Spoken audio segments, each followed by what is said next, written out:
Happy New Year, viewers. Welcome to 2018. I'm Sean Courage, one of the editors here at niche-canada.org, and I'm joined by our social media editor, Jessica DeWitt. I'm Jessica DeWitt. It's our first episode of 2018 for Environmental History Worth Reading, but we're actually going to be talking about December 2017. Jessica has been scouring the web for the best writing, video, and audio in environmental history online from the past month, and she's got 5 picks for us. The first one takes us over to a fairly lengthy and interesting report from ProPublica. Yes, this is by Abram Lustgarten, and it's about the Tyndall Air Force Base, which is located on the Gulf of Mexico in Florida. And this Air Force Base was originated in 1941. And the author argues that it's a typical military base in that it is an environmental hazard.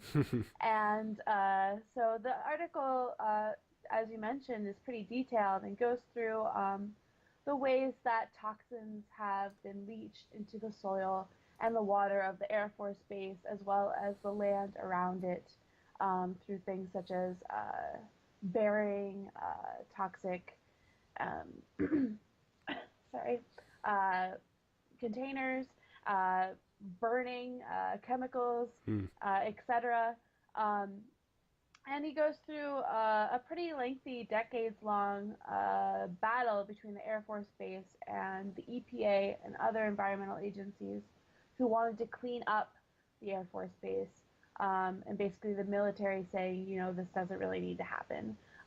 So it's a very interesting article. And what I really liked about it is that he includes images of the documents that he's using to write the report, and also pulls out a lot of quotes from these sources, and it just kind of makes it a more involved read, and I thought was a very good model perhaps for other posts on other sites that historians write for. Yeah, it looks good. The quotes take the format of almost like a chat bubble. Mm-hmm. And then the documents viewers can see here are kind of laid out like they're on a desk. It looks really great. And illustrates a really important point about military bases in the United States and Canada and elsewhere around the world as being these toxic, kind of contaminated sites. Mm-hmm. We've got a sort of opinion piece, editorial here on the need for history to help understand the Anthropocene, climate change, and health. Yes. So this is one of those pieces that perhaps for environmental historians is nothing particularly groundbreaking, but I think it lays out the idea of why the past is important pretty well and is good for us to share with our non-historian friends, our non-science friends, to explain to the general public why we do need to be looking to the past. So on this post, Alexander Moore asks, in order to understand how human populations react to climate change, we must use historical records to anchor scientific climate data in the immediacy of human experience. So he goes through different examples. He talks about air pollution through time. He talks about past famines and migration patterns due to climate disruption. He also talks about how climate change in the past has affected diseases and the spread of disease and the types of diseases that humans have to deal with. So I thought it was an interesting article, and I think one that's worth sharing. And perfect timing, too, because Niche has just launched its new series on the otter, our blog on Canada's Anthropocene. So I highly encourage viewers to go check that out as well. That just went up this week.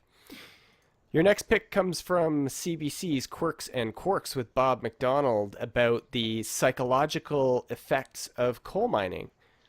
Yes, so this is a short snippet because Quirks and Quirks are segments often are very short, but it's about an article from the Journal of Personality and Social Psychology called "In the Shadow of Coal," and basically the researchers in this article looked at 400,000 personality tests from individuals that come from the coal regions of Wales and England.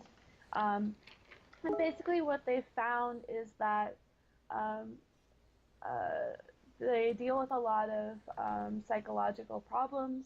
There's a lot of extreme introversion, depression, struggling with self-esteem, etc.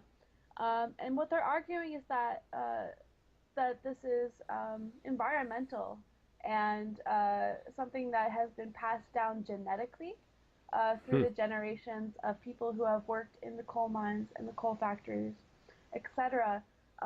So it's a study. I've never personally come across something like this that's looking at the genetic factors that are related to our work with the environment. Um, and they argue also that this is common. This sort of phenomenon is common in post-war regions and also in places that have suffered major natural disasters. So I just thought that was a very interesting link between psychology and environmental history. Yeah, and it's a nice quick listen. It's about 7.5 minutes. Listeners can pick that up on the CBC radio website. Mm-hmm. Your next pick comes from Maclean's, and this is about the history of the Halifax explosion, which last year we were seeing a lot of centennial commemorations of that explosion, but this takes a very different angle to it. Mm-hmm. Yes, this is probably the most popular post that we had on Facebook this past month. And it's about the debris that ended up in the tree canopy of the city after the explosion. Um, so it starts with a story about how recently they were cutting into the trunk of a tree and they hit something metal and they found that it was debris and that the only explanation for the debris is that it was from the Halifax explosion. Um, so it goes through um, a brief history of the event and how this happened and how um, shards of unidentified flying objects got lodged in these trees, um, and that the author says that the trees are kind of eyewitnesses, the last remaining eyewitnesses to this event, and that they serve as quote secret arboreal museums. And I just thought that was a cool, interesting idea. And also, it talks about how the lumber industry avoids taking in trees from the Halifax area because they're known to have this debris in them, and that they often ruin equipment, etc. Which I had no idea, and I thought that was really interesting. Yeah, really sort of unlikely story, or a different way of thinking about the Halifax explosion that you might not have expected. It's a great article. Mm-hmm. You round things off here with a story about Yaks in the Ottawa Citizen. Yeah, I thought this was kind of fun. This is based on a new article from the historian David Marin. And it's about how in the 1950s, the Canadian government briefly entertained the idea of introducing yaks to the Inuit people of Ungava Bay in northern Quebec. Mm-hmm. And the idea was that it was another husbandry plan where they would take on raising these yaks and move away from traditional indigenous land practices. The article also talks about how this was connected to Canada's desire to build a relationship with India, which was newly independent at this time. So these yaks would come from India. Um, and then it goes through how why this plan ultimately failed, um, and mainly because, well, firstly, the the yaks were barren. One of the yaks, three yaks that they brought in, were barren. Hmm. So the idea of breeding a herd at the Ottawa experimental farm did not go as planned. There's also issues with disease, etc. And also talked about how Canada had a yak capital, which was Wainwright, Alberta, which is featured in the feature photo this month, which I didn't know.